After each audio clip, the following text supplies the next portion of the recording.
అందరికీ నమస్కారం అండి. నా పేరు డాక్టర్ కోనంకి శ్రీధర్ చౌదరి. అనంతపురం జిల్లా, ఉమ్మడి అనంతపురం జిల్లాలో డాక్టర్ల సంఘం సంబంధించి ఫిజియోథెరపీ డాక్టర్లలో మొట్టమొదట ఆంధ్రప్రదేశ్ ప్రభుత్వం జిల్లా కలెక్టర్ గారు ఆర్థిక శాఖ మంత్రితో ఉత్తమ వైద్యునిగా అవార్డు అందుకున్న పోయిన సంవత్సరం పీటీసీలో అందుకున్న చరిత్ర నాకు. మా తండ్రి గారు ఎప్పుడు చెప్పే మాట ఏమంటే, మనం మనిషికి పుట్టినామా లెక్కకు పుట్టినామా అని. మా తండ్రి గారు ఆర్ఎస్ఎస్ సీనియర్ స్వయం సేవక్, ఆయన ఎప్పుడు చెప్తుండే, మనిషికి పుట్టింటే మానవత్వం ఉంటుంది, లెక్కకు పుట్టింటే ఏమీ ఉండవురా అని చెప్తాండే. ఈరోజు కంపెనీ వాళ్ళు నా ఒక్కరికి 12 లక్షలు ఇస్తామంటే నేనేం అడిగానంటే, అయ్యా నాకు 12 కాదు, నా పక్కనుండే రైతులు కూడా సేమ్ ఇవ్వండి అని అడిగిన. వాళ్ళు ఏమన్నారంటే అట్లా ఇవ్వం సార్ అన్నారు. అప్పుడు నేనేమన్నానంటే, అయితే నాకు కూడా వద్దు, రైతులందరికీ సమన్యాయం చేయండి అంబేద్కర్ గారు రాజ్యాంగంలో అంటే, వాళ్ళు మేము చేయమని చెప్పి వెళ్ళిపోయి ఆగస్టు 6వ తేదీ తాళాలు పగలగొట్టేసి ఎంఆర్ఓ మోహన్ కుమార్ గారు, ఆయనకు మనీ ఉంటే అందుకే ఇంటి పేరు మనీ మోహన్ కుమార్ గారు, దర్గమ్మ దేవాలయాన్ని కూల్చిన వ్యక్తి, అదేవిధంగా సిఐ రాజు గారు మమ్మల్ని దుర్భాషలాడుతూ మా పొలంలోకి ఇంతమంది బెటాలియన్ పెట్టి ఇంతమందిని మమ్మల్ని దూర్చాల్సిన పట్టా భూములేకి ఎక్కడికైనా రైతులకు హక్కులు ఉండవా? ఈ రోజు వరకు మాకు ₹1 ఇవ్వలేదు, కంపెన్సేషన్ ఇవ్వలేదు. ఈరోజు 164 యాక్ట్ అప్లై చేస్తాం నోటీస్ పంపించేసినారు. ఈరోజు ఆంధ్రప్రదేశ్ ముఖ్యమంత్రి గారిని, పవన్ కళ్యాణ్ గారిని, పయ్యావుల కేశవ్ గారిని నేను ఒకటే అడుగుతున్నాను, ఈరోజు నన్ను ఎందుకు భారతీయ జనతా పార్టీ జిల్లా పూర్వ ప్రధాన కార్యదర్శిగా పనిచేశాను, అనేక ఉద్యమాలు పోరాటంలో పనిచేశాను. ఈరోజు మా తండ్రి గారి పూర్వం పట్టా భూమికి ₹1 ఇవ్వకుండా మీరు ఎందుకు అడ్డుపడుతున్నారు?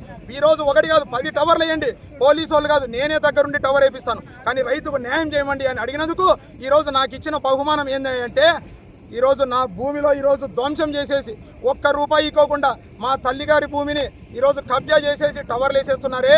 ఎన్నాళ్ళు పోలీసు వాళ్ళు అధికారంలో ఉంటారు? ఎన్నాళ్ళు మీరు అధికారంలో ఉంటారు? ఈ మాజీ ముఖ్యమంత్రి కిరణ్ కుమార్ రెడ్డి గారు ఒక మాట చెప్పారు, నేను ఆంధ్రప్రదేశ్ ముఖ్యమంత్రిగా ఉమ్మడి చేసినా కూడా ప్రజలతో సంబంధాలు ఉన్నవాడే నెరవేరుతాడు, అంతే తప్ప అభివృద్ధి ఒకటే గెలిపించదని కూడా చెప్పినారు. ఈరోజు మా ప్రజలు రైతులు ఓట్లేస్తేనే కదా అయ్యా మీరందరూ అయ్యేది. ఈరోజు మేము ఏమడిగాము? రైతుకు న్యాయం చేయమని అడిగాం. టవర్ వేసుకో, 1 కాదు 10 వేసుకో. ఈ రోజు వరకు మాకు ₹1 కూడా రాలేదు, మేము సంతకాలు పెట్టలేదు, వాళ్ళు మాకు కంపెన్సేషన్ ఇవ్వలేదు. కానీ అంబేద్కర్ గారి రాజ్యాంగం ప్రకారం మేము నడుచుకుంటాము.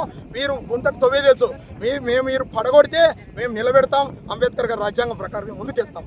థ్యాంక్ యూ అండి. కాదు సార్, ఇది మీ పర్మిషన్ లేనప్పుడు వాళ్ళు ఎట్లా వస్తారు సార్? మనీ మోహన్ కుమార్, నేను అదే మరీ చెప్తున్నాను, ఎంఆర్ఓ మోహన్ కుమార్ కాదు ఆయన, మనీ మోహన్ కుమార్, సిఐ రాజు గారు, విఆర్ఓ రామకృష్ణ, అదేవిధంగా 1-2 ఉన్నటువంటి రైతు టీవీ కావచ్చు, ఈ అమ్ముడుపోయిన ఛానల్ కావచ్చు, ప్రత్యేకంగా రైతు టీవీ అని చెప్తున్నాను.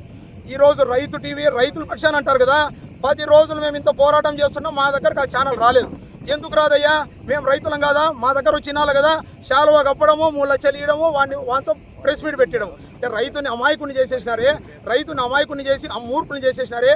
ఈరోజు మేము శాలువా కాదు, మేము మీకు రక్కులు కప్తామయ్యా, మాకు కంపెన్సేషన్ ఇవ్వాల్సిందే, కలెక్టర్ చర్చలు పిలవాల్సిందే. కలెక్టర్ నుంచి ప్రెజర్ వచ్చిందంట మోహన్ కుమార్ గారికి. ప్రెజర్ వస్తే మీ ఇంటి తాళాలు కొలగొడితే నువ్వు ఊరుకుంటావా? అదే పోలీస్ స్టేషన్ తాళాలు కొలగొడితే మీరు ఊరుకుంటారా? ఎంఆర్ఓ ఆఫీస్ తాళాలు కొలగొడితే మీరు ఊరుకుంటారా? రైతు తాళాలు కొలగొడితే ఎందుకు ఊరుకుంటారా? అంబేద్కర్ గారి రాజ్యాంగం మా హక్కులు మాకు లేవా? ఉన్నాయి కదా. ఆంధ్రప్రదేశ్ ముఖ్యమంత్రి కలగజేసుకోవాలి, నారా లోకేష్ గారు కలగజేసుకోవాలి, పవన్ కళ్యాణ్ గారు కలగజేసుకోవాలి, ఆర్థిక శాఖ మంత్రి పయ్యావుల కేశవ్ గారు వెంటనే కలగజేసుకోవాలి. ఎందుకంటే ఇది మీ అసెంబ్లీలోనే జరుగుతుండేది, మీ కన్సోల్లోనే జరుగుతుందని చెప్పి మా రైతులందరూ కూడా చెప్తున్నారు.